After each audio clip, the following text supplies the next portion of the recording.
In a world where first impressions often become final judgments, a chance encounter at 35,000 feet was about to shatter everything Sergeant Marcus Johnson and business executive Helen Carter thought they knew about each other. What began as a tense confrontation over a first-class seat would evolve into an extraordinary journey of understanding, as turbulence in the skies forced two strangers to confront the storms within their own hearts. Neither could have guessed that the man who had died in Afghanistan, the very source of their initial conflict, would become the bridge that would forever connect their worlds, transforming not just their lives but the lives of countless others. The scorching Afghan sun had finally set behind the mountains, but Sergeant Marcus Johnson could still feel its lingering heat on his skin as he stood on the tarmac of Bagram Air Base. After 6 grueling months of deployment, he was finally heading home. His weathered hands clutched the worn straps of his military-issued backpack, containing the few possessions he'd accumulated during his tour. Some photos, letters from home, and a small journal filled with thoughts he'd never shared with anyone. The massive C-17 transport plane loomed before him, its gray bulk a stark contrast against the purple-orange sky. Around him, other soldiers were saying their goodbyes, their voices a mix of excitement and exhaustion. Marcus closed his eyes for a moment, letting the familiar sounds wash over him. The distant whir of helicopter blades, the steady hum of generators, and the occasional crackle of radio communication. "Hey, Johnson," a voice called out. Marcus turned to see Staff Sergeant Rodriguez jogging towards him. "Almost forgot to give you this." He handed Marcus an envelope. "Your flight details got updated. Looks like you got bumped to first class on your connecting flight to Chicago." Marcus raised an eyebrow, studying the ticket. "First class? Must be some kind of mistake." Rodriguez shrugged, a slight smile playing on his lips. "Consider it a thank you for saving our asses in Kandahar last month. Some higher-ups noticed your actions. You deserve it, brother." The memory of that day in Kandahar flashed through Marcus's mind. The ambush, the explosion, the split-second decisions that had saved his unit. He pushed the thoughts away, not ready to process them yet. "Thanks, man," he said simply, pulling Rodriguez into a brief but firm embrace. 12 hours later, Marcus found himself walking through Dubai International Airport, his boots echoing against the polished floors. The contrast between the luxury of the terminal and the dusty base he'd left behind was jarring. Designer stores lined the corridors, their windows displaying goods that cost more than he made in months. Well-dressed travelers hurried past, barely sparing a glance for the soldier in their midst. As he waited at his gate for the flight to Chicago, Marcus pulled out his phone, scrolling through recent messages from his family. His mother had sent dozens of excited texts about his homecoming, each one filled with enough emojis to make him smile despite his exhaustion. His younger sister Maya had sent a video of his room, showing how she'd kept it clean, mostly, while he was away. His father, ever the man of few words, had simply written, "Proud of you, son. See you soon." The announcement for priority boarding crackled over the speakers, and Marcus stood, gathering his belongings. As he approached the gate, he noticed a few curious glances from other passengers. He was used to it by now, the mix of respect, curiosity, and sometimes wariness that his uniform attracted. "Thank you for your service," the gate agent said warmly as she scanned his boarding pass. "You'll be in first class today, seat 2A. Marcus nodded his thanks, still somewhat uncomfortable with the special treatment. As he walked down the jet bridge, his mind wandered to thoughts of home. Would everything be the same? Would he be the same? The person who'd left Chicago 6 months ago felt like a stranger now. The first-class cabin gleamed with polished surfaces and plush leather seats. Marcus stowed his backpack and settled into his assigned spot, the extra legroom a luxury after months of cramped military transport. He pulled out his journal, turning to a blank page. He'd started writing during his deployment, finding it helped process the things he couldn't talk about. "Dear Chicago," he wrote, "I'm coming home, but I'm not sure who's returning, the Marcus who left, or someone else entirely. These past 6 months have changed me in ways I'm only beginning to understand." He paused, watching other passengers board the plane.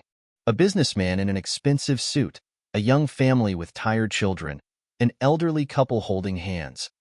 all of them living their normal lives, untouched by the realities he'd witnessed half a world away. Little did Marcus know that this flight would bring another kind of battle, one that would test not his military training, but his humanity in ways he never expected. As the plane's engines roared to life, he closed his journal and leaned back, unaware that the next few hours would become a turning point not just in his life, but in the lives of others as well. The journey home was about to become much more than just a flight across continents. It would become a bridge between worlds, between understanding and prejudice, between past and future. And Sergeant Marcus Johnson, decorated soldier and son of Chicago, was about to face a different kind of courage test altogether. The first-class cabin was nearly full when Helen Carter strode down the aisle, designer handbag swinging from her arm. She paused at row 2, checking her boarding pass before glancing at Marcus with poorly concealed disdain. Her perfectly manicured hand gripped the overhead compartment as she looked around for a flight attendant. "Excuse me," she called out, her voice carrying that particular tone of someone used to getting their way. "There seems to be some mistake. I always sit in 2B and I don't believe." She paused, giving Marcus another pointed look. "This arrangement is appropriate." Marcus felt his jaw tighten, but years of military discipline kept his expression neutral. He'd faced Taliban fighters.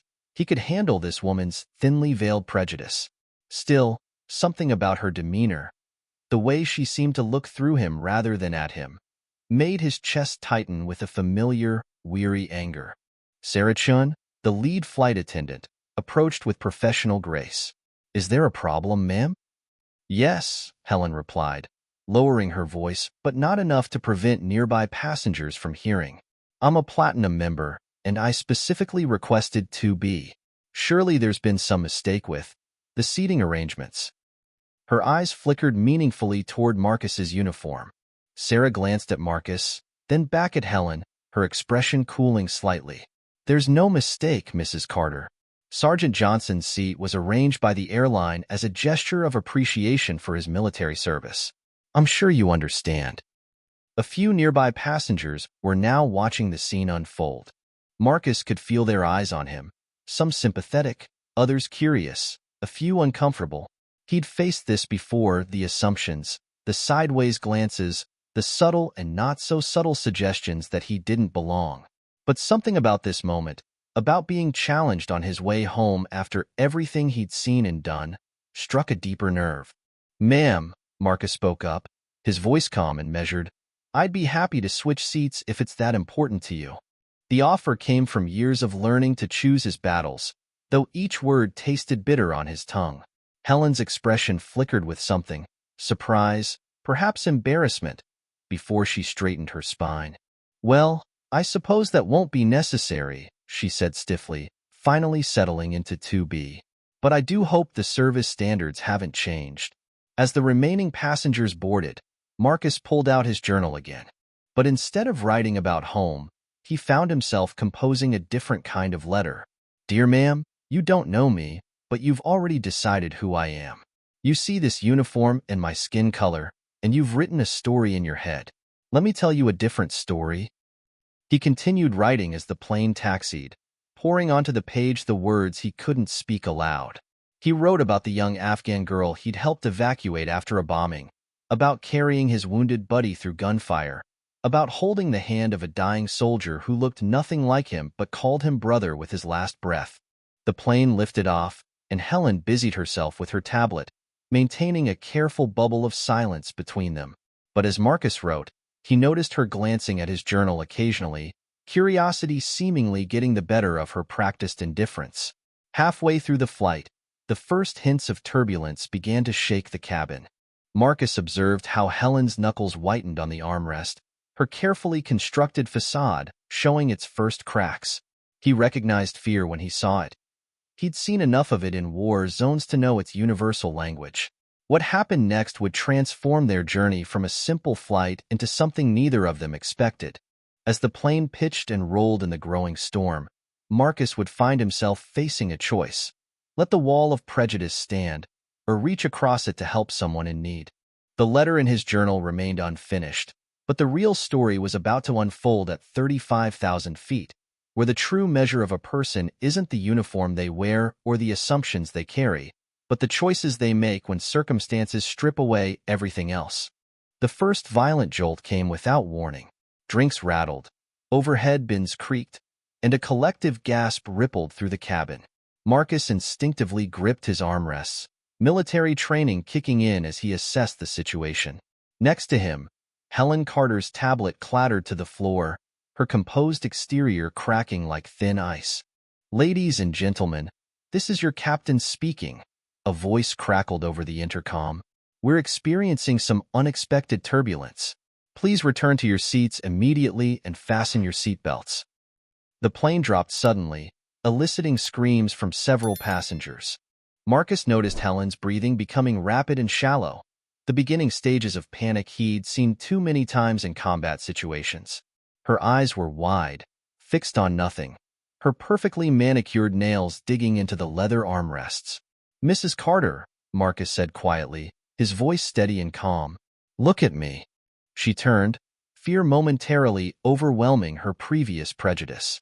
The plane shuddered again, and she let out a small whimper. "I need you to breathe with me," he continued, using the same tone he'd used to calm young soldiers during their first firefight. "In through your nose, out through your mouth. Like this." He demonstrated, maintaining eye contact. To his surprise, she followed his lead, her breathing slowly synchronizing with his. Around them, the cabin continued to shake, but Marcus kept his focus on Helen, creating a small bubble of calm in the chaos. "I've been through worse turbulence in military transport planes," he said conversationally, as if they were chatting over coffee. "Once, over the Hindu Kush Mountains, our C-130 hit an air pocket that had us dropping like a stone. Know what I did?" Helen shook her head, still breathing in rhythm with him. "I started singing Sweet Home Chicago at the top of my lungs. Whole plane thought I was crazy, but it got everyone laughing instead of panicking. Sometimes fear needs a different channel." A ghost of a smile crossed Helen's face, quickly replaced by alarm as another violent shake rattled the cabin. Without thinking, she grabbed Marcus's hand, squeezing it tight. He didn't pull away. "My brother," she whispered, her voice barely audible over the storm. "He was a pilot. Afghanistan, 2019. He never." She couldn't finish the sentence, but Marcus understood. The wall between them began to crack, revealing the pain beneath her polished exterior. A child's cry pierced the air from several rows back. Marcus saw Helen's eyes shift toward the sound, something maternal and concerned replacing her fear for a moment. He recognized the look, the same one his mother wore whenever she heard about soldiers in danger, regardless of who they were or where they came from. "Tell me about him," Marcus said gently, keeping her focused as the turbulence continued. "Your brother. What was his name?" "Thomas," she replied, her voice steadying slightly. "He loved flying since he was a kid. Used to make paper airplanes and launch them from our roof. Mom would get so mad." She laughed softly, tears gathering in her eyes. As she spoke, Marcus noticed other passengers listening, their own fears momentarily forgotten as they became absorbed in the story of Thomas Carter, the boy who dreamed of flying and the man who gave his life serving his country. The shared experience of the turbulence had created an unexpected intimacy in the cabin, breaking down barriers that had seemed insurmountable just hours before. Sarah, the flight attendant, passed by checking seatbelts and paused briefly. She gave Marcus a grateful look, recognizing what he was doing. Not just helping one passenger, but creating a ripple of calm that spread through the cabin. "He would have been about your age now," Helen said quietly, looking at Marcus with new eyes. The prejudice that had colored her initial reaction was giving way to something else, recognition, perhaps, of the humanity they shared. The plane continued its battle with the angry skies, but something had shifted in first class. The distance between seats 2A and 2B had become more than just physical space. It was now a bridge between understanding and ignorance, between fear and courage, between past and present. As the worst of the turbulence began to subside, Helen slowly released Marcus's hand, but the connection forged in those frightening moments remained. She reached into her handbag and pulled out a small photo, worn at the edges from frequent handling. This was Thomas, she said, offering Marcus the picture. Would you? Would you like to hear more about him? Marcus nodded, understanding that this wasn't just about a story. It was about healing, about seeing beyond uniforms and assumptions, about finding common ground in the most unexpected places. The storm outside the plane began to calm, but the real transformation was happening within the cabin, where two strangers were discovering that the greatest distances aren't measured in miles, but in the space between hearts, and that even those distances can be bridged with courage, compassion, and the willingness to see beyond our first judgments. As the turbulence subsided into gentle swaying, the first-class cabin settled into a different kind of atmosphere. The shared experience of fear had stripped away pretenses, leaving raw humanity in its wake. Helen held the photograph of Thomas between them, her finger tracing the edge of her brother's smile. "He was always the better one of us," she said softly, her earlier haughtiness replaced by vulnerability. "While I was climbing the corporate ladder and judging everyone around me, Thomas was out there making a real difference." She paused, meeting Marcus's eyes. "Like you." Marcus studied the photograph. Thomas Carter stood proud in his Air Force uniform, his smile bright against sun-darkened skin. "He flew rescue missions?" Marcus asked, noting the patches on Thomas's uniform. "Yes," Helen nodded, her voice carrying a mix of pride and pain. "His last mission was evacuating civilians from a village under attack. The official report said they encountered heavy fire, but Thomas refused to leave until every civilian was aboard." She swallowed hard. "He got everyone out. Everyone except himself." The words hung in the air between them. Marcus felt the weight of them, remembering similar stories, similar sacrifices. "That's the thing about service," he said carefully. "It teaches you that the person next to you, whether they're your fellow soldier or a civilian you're protecting, their life matters as much as yours. Color, background, beliefs, none of that matters when you're trying to save lives." Sarah appeared with fresh drinks, placing them carefully on their trays. "We should be having smooth sailing from here on out," she said, but her eyes conveyed understanding of the deeper conversation taking place. Helen wrapped her hands around her glass, but didn't drink. "I've spent 3 years angry at the world that took my brother," she admitted. I think I started seeing enemies everywhere, even where there weren't any." She glanced meaningfully at Marcus's uniform. "Grief can do that," Marcus replied, thinking of his own losses. "It's easier to build walls than to deal with the pain. But your brother, he died breaking down walls, bringing people to safety." A young Muslim family passed by their seats, heading to the restroom with their child. Helen watched them, then turned back to Marcus with tears in her eyes. "Earlier, when my behavior was inexcusable." "Maybe," Marcus agreed, "but what matters is what we do next." Thomas understood that. Every rescue mission is about what comes next, who you can save, who you can help, how you can make things better. Helen reached into her bag again, this time pulling out a leather-bound journal similar to Marcus's. "I've been writing letters to Thomas since we lost him, trying to make sense of things. Today's letter will be different, though." "How so?" Marcus asked. "Because today I finally understood what he died for. It wasn't just about saving those specific lives. It was about showing us that humanity transcends all the artificial barriers we create." She opened her journal and began to write, speaking softly as she did. "Dear Thomas, today I met a soldier who reminded me of you. He showed me that your spirit, the spirit of bringing people together, of seeing past differences, lives on." Marcus returned to his own journal, adding to his unfinished letter from earlier. But now, instead of writing about prejudice and pain, he wrote about healing and hope, about how sometimes it takes a storm to clear the air, and how the greatest acts of courage aren't always on the battlefield. Outside the window, the sun was setting, painting the clouds in shades of gold and purple. The plane cruised steadily now, as if nature itself was acknowledging the peace that had been found within the cabin. Other passengers had drifted off to sleep, but in row 2, 2 people continued writing their letters. One to a brother in heaven, another to a future they hoped to help create. Sarah passed by one last time, dimming the lights for the evening portion of the flight. She paused, Noticing how the two passengers who had started as adversaries now sat in comfortable silence, each lost in their own reflections, but somehow connected in their shared understanding. The transformation wasn't just about Helen and Marcus anymore. Their story had become a testament to the possibility of change, a reminder that even the strongest prejudices can crumble in the face of shared humanity. As the plane carried them closer to Chicago, they were crafting more than just letters. They were writing a new chapter in the ongoing story of human connection. The dinner service had just finished when the captain announced they were crossing over the Atlantic. Most passengers had settled into movies or sleep, but Helen and Marcus remained awake, their conversation flowing more naturally now, like a river that had finally found its course.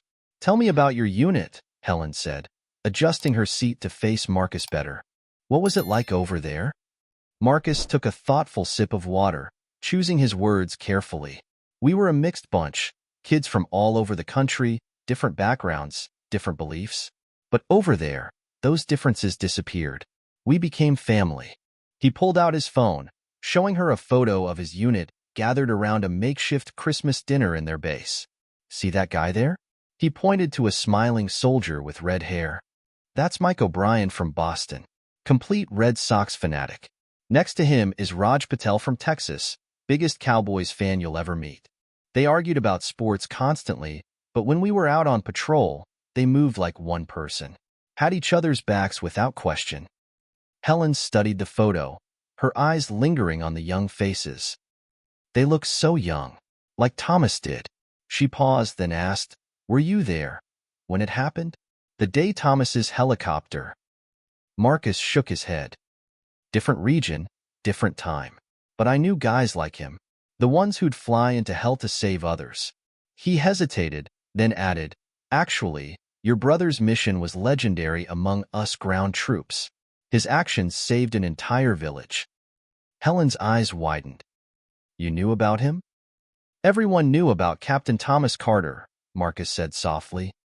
"His last mission became a teaching point in our tactical training. Carter's choice, they called it. When you have to decide between personal safety and saving others." Tears welled in Helen's eyes, but these were different from her earlier ones, pride mixed with grief. "I never knew. The military just sent us a medal and a letter. I was so angry, I never bothered to learn more."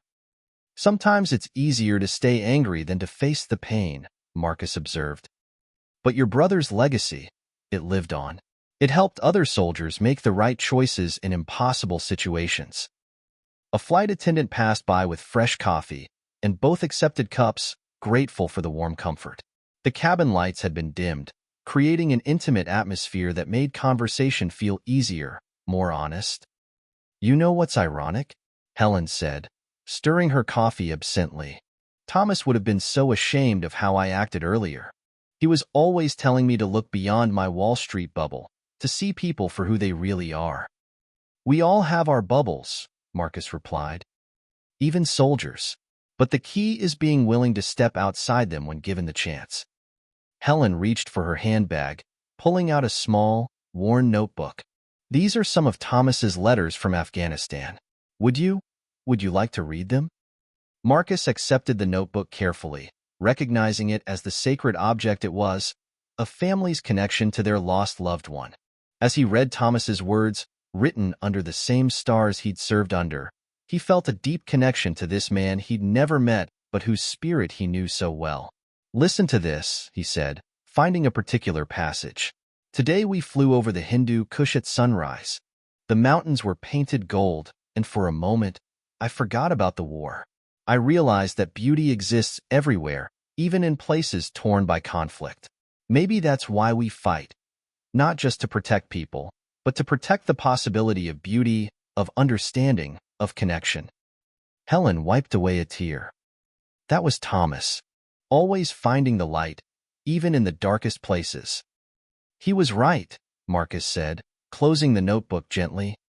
"Sometimes the most important battles aren't fought with weapons, but with understanding and compassion." As the plane continued its journey through the night sky, the two continued sharing stories, Helen about Thomas's childhood dreams of flying, Marcus about his own journey from Chicago's south side to the mountains of Afghanistan. With each story, The invisible wall between them crumbled further, replaced by a bridge of understanding built on shared humanity and respect. Outside their window, the stars twinkled above the clouds, the same stars that had watched over Thomas Carter on his final flight, the same stars that had guided Marcus through countless patrols. Below them, the Atlantic waves rolled on, unaware of the small miracle of human connection happening at 35,000 feet. As the plane began its descent into Chicago O'Hare International Airport, the first hints of dawn painted the horizon in soft pinks and purples.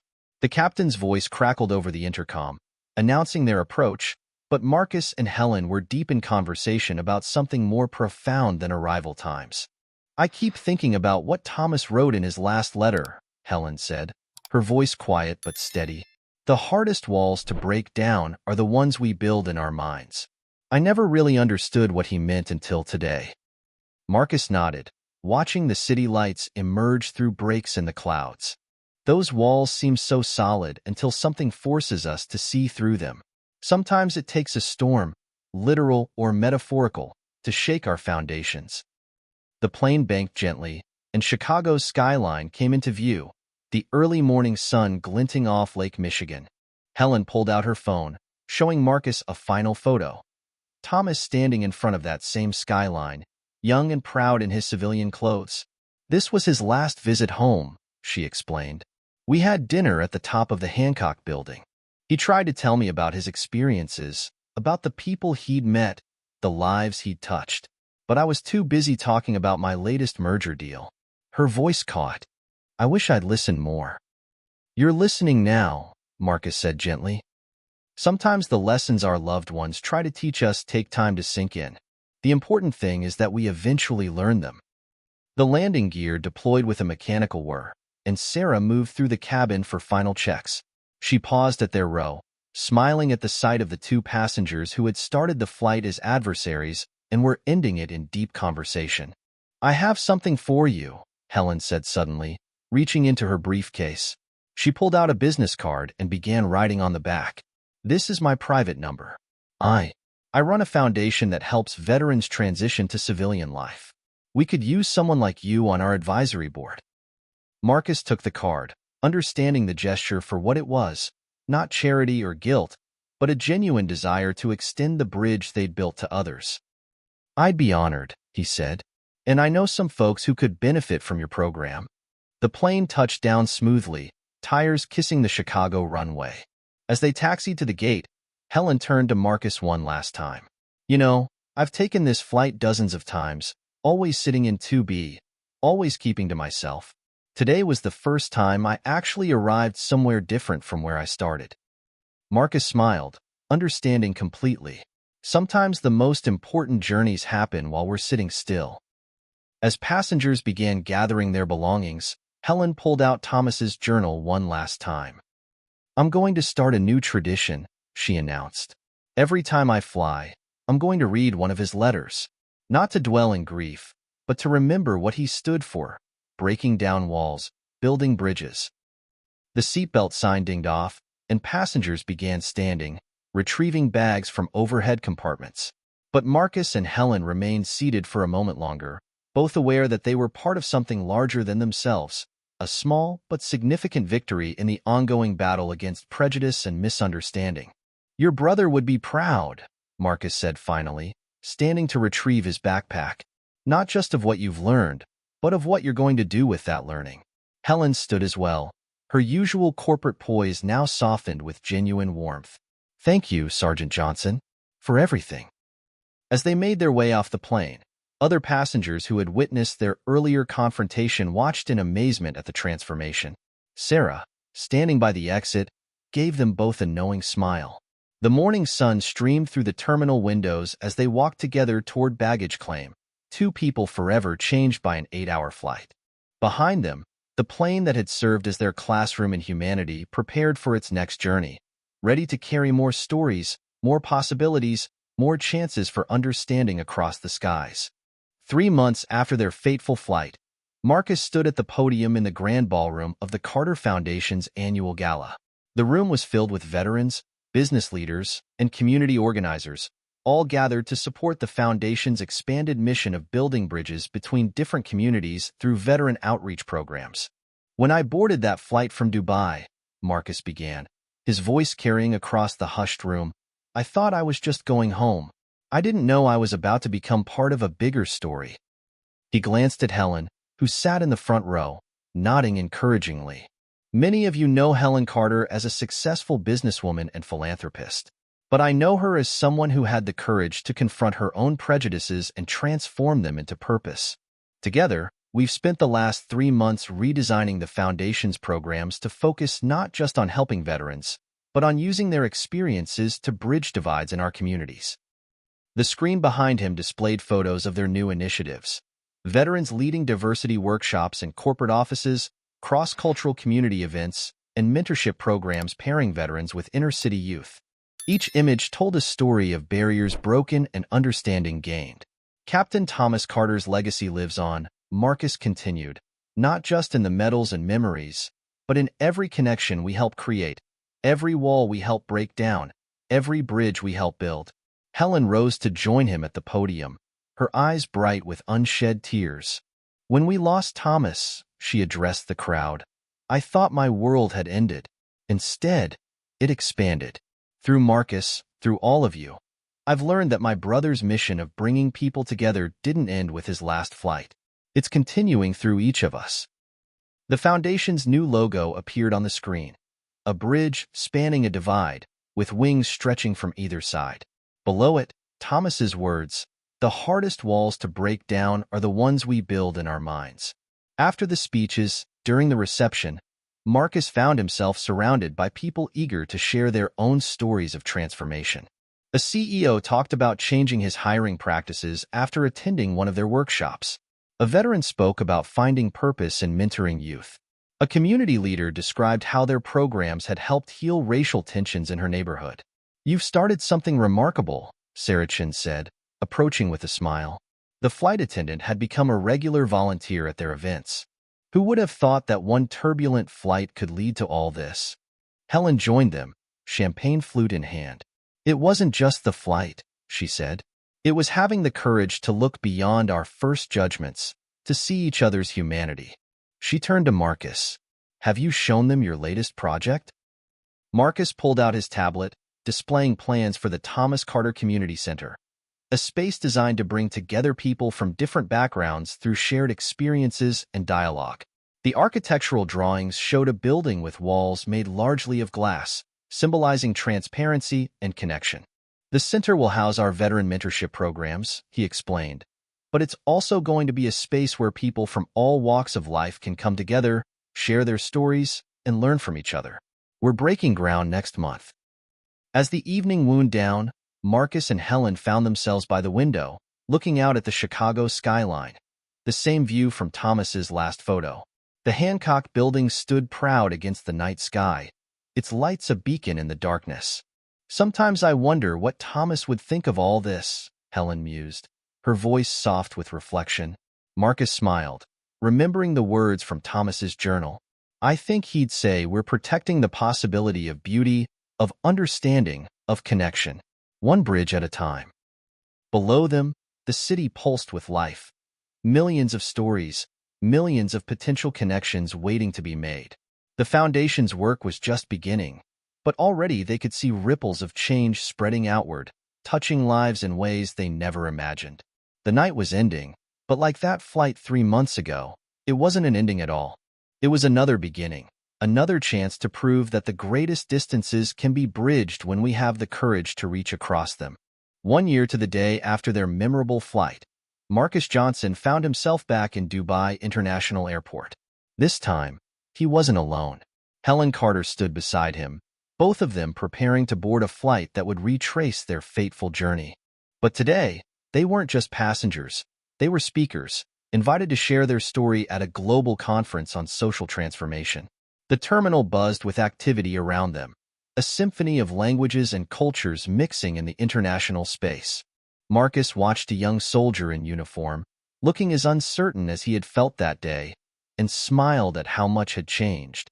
Should we go say hello? Helen asked, following his gaze.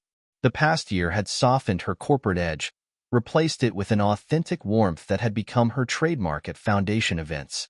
Together, they approached the young soldier. "First time flying back?" Marcus asked gently. The soldier, her nameplate read Rodriguez, straightened. "Yes, sir. Just finished my first tour."